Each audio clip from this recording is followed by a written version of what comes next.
Are we live? What's up, YouTube? This is Malcolm Smith. Happy to be with you all tonight. Um, this is my first time streaming, so we'll just check in and see how it goes. For all 42 of the subscribers out there, thank you for checking back in. And maybe you should subscribe today. So today, just wanted to talk a little bit about what's going on in the football world. Obviously, we had some big trade deadlines, trades at the deadline earlier this week. My favorite pickup was probably Mike Williams for the Steelers. Mike Williams was known to be an awesome red line guy, which means that he was a deep ball, jump ball type of guy for Herbert and the Chargers, and now he will be that for Russell Wilson, who loves to air the ball out and take shots downfield. So, with George Pickens, Mike Williams, obviously the running game, um, the defensive addition that they made, honestly, there's only a couple teams I think can actually contend with the Chiefs, and Pittsburgh is one of them. If you look back at the history of those two teams playing in the Andy Reid and Mike Tomlin eras, Pittsburgh plays them tough every time, and I'm interested to see how that unfolds this season. During the AFC North, right now there's a game going on. The Bengals are playing the Ravens. I think the Bengals are still up. I would be choosing the Bengals to win this game. It's kind of a trap game for the Ravens if they were going to drop one. They've been on such a roll, and teams got to come down to earth every now and then. And the Bengals are incredibly desperate to win this game. So if it's not a must-win scenario for them, if they don't win this game, it could get ugly for them for the rest of the year. And it's interesting. It's interesting to see what happens moving forward in that AFC North. Out here in the NFC West, oh man, we got some stuff happening. The Niners are getting healthy at the perfect time. I think this is going to be them getting back into their groove. Jawan Jennings is coming back. Hopefully, Christian McCaffrey is coming back. Ricky Pearsall is getting into his role a little bit. Debo should be healthy coming off the bye. Some of the other injuries that they have, guys should be coming back, and it's perfect timing in the NFC West where the Cardinals are in the lead. They're winning the division at this moment, but the Rams are also getting healthy. I mean, Puka and Cooper Cup coming back together. Puka punching somebody and getting ejected, but the Rams they've been rolling. I mean, this is the team that they expected to have at the beginning of the year, right? And Jared Verse and the defense is coming together a little bit more. But meanwhile, my Seahawks are struggling, man. They're battling. They're battling. They've tried to stay competitive in games, but it's just been up and down. They're putting a lot on the shoulders of the defense with the turnovers, and obviously I think Gino's done an incredible job of stepping into this role and being the quarterback for the team. But it's tough, man. They got to find some consistency and play well. And then in the AFC West, the Raiders are struggling. My Raiders struggling. But it's expected with the kind of team they were putting on the field this year. It's kind of a transition period still for the Raiders coming to Vegas, doing a little bit of transfer of ownership, trying to get some more impactful people in the building. You know, making the hire with Antonio Pierce, but he's kind of hamstrung with the ability of the quarterback position, right? Not to say that those guys haven't been given their all. Um, it's just been a story of back and forth, up and down.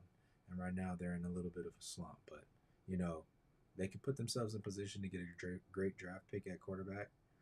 And I do think Antonio Pierce will find an offensive situation if he's still the head coach to go out and create a foundation for that quarterback to develop. Right, he's not just going to put somebody out there and watch their career go into dust. So Raiders, it's a short period of dysfunction. Right, you guys, we've been down this road long enough, right? And to trying to replace Derek Carr and all the things, the consistency that he brought for his period of time there, as good as or bad as you may have an opinion about it, it brought consistency at the quarterback position. So to try to get that back at some point, either through the draft or finding another player from another team. So excited to see what the AFC West holds because our favorite team, America's new favorite team, the Chiefs. You watched that game.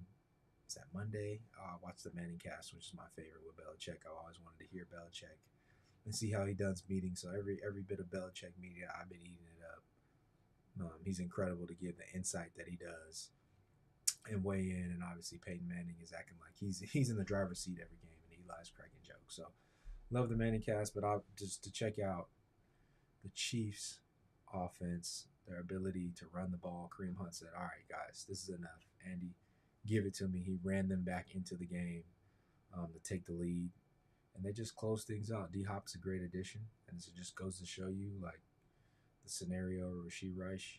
You have a little bit of challenge in the offseason, then you get injured, and man, they will replace you quickly. So D Hop steps in, Xavier Worthy steps in, and Worthy learns.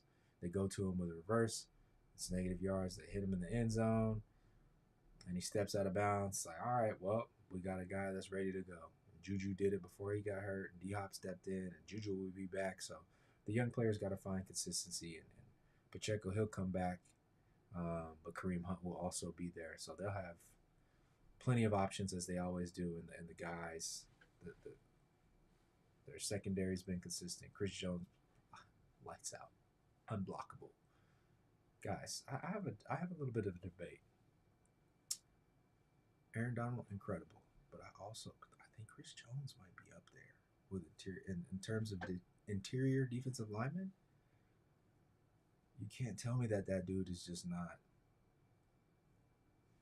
impactful. I don't want to say as impactful as Aaron Donald was, but like he's doing it at an incredible level. I can't imagine that team without him, and it's interesting that they were willing to kind of test those boundaries at the beginning of last year. So, anyway, my favorite divisions: AFC North, NFC West, AFC West. I feel like that's where the best football is happening. You tell me if there's other things I should be paying to, but pay attention to. But that's where I'm at. In other news, I just wanted to talk about Sonos. I was gifted by Sonos this amazing sound system. Not really gifted, through a family friend, and I was reading about Sonos going out and paying 9 figures for two Danish brothers sound company where they've shifted the way speakers are sounding, and they've being able to pack a punch of sound into this smaller system. So I went out, I got the new Arc Sonos bar for my TV, and then I got the Sub 4. I must tell you, it's amazing. When my kids are away, I listen to Future, and Future's latest videos have been incredible on my television with that sound system. So shout out to Sonos for what they've done most recently. And that's it, y'all. Thanks for checking in. This is my first stream. I don't know if I'll ever do this again. I might do it again tomorrow. Who knows? And also shout out to my professor, Gad. Gad taught us about scaling, but in the process, in his class, he had the most incredible Zoom setup I've ever seen. It's like he was sitting right in front of me. So I was like, you know what? Let me set this up, see what I can do with my camera, see what I can do with the mic, and try to bring you a visually pleasing experience as I can with me in front of the camera. 2 birds, 1 stone. All right, take care.